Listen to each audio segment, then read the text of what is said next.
Hello everyone, সবাই কেমন আছো? আজকে তো শনিবার আর আজকে আমার বর ঘরে আছে, দেখো পাশে একসাথে বসেছি।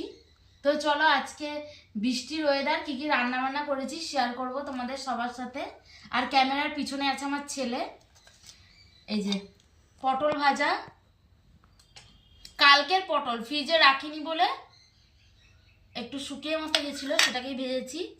আছে টমেটো পোড়া, আজকে যেহেতু শনিবার সেই জন্য একটু পোড়া বানিয়েছি, টমেটো পোড়া পেঁয়াজ লঙ্কা দিয়ে মেখেছি, যেটা ও মেখেছে। আর আছে ঢ্যাঁড়স ভাতে, একদম হেলদি হেলদি, এটাও কাঁচা লঙ্কা দিয়ে মেখেছি, এটা আমি মেখেছি। সাথে আছে শাকের তরকারি, কুমড়ো বেগুন বড়ি দিয়ে বানিয়েছি। এটা হচ্ছে কি শাক গো? খসলা শাক। খসলা শাক, নোটে শাকও বলে বলো। এই শাকের চচ্চড়ি করেছি, যেটাও সকালবেলা বাজার থেকে এনেছিল।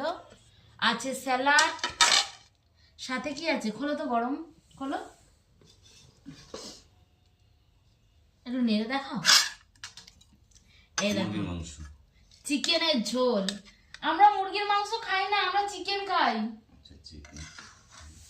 চিকেনের ঝোল। এই হচ্ছে আজকের আমাদের মেনু। তো নাও, তোমাকে দিয়ে শুরু করছি।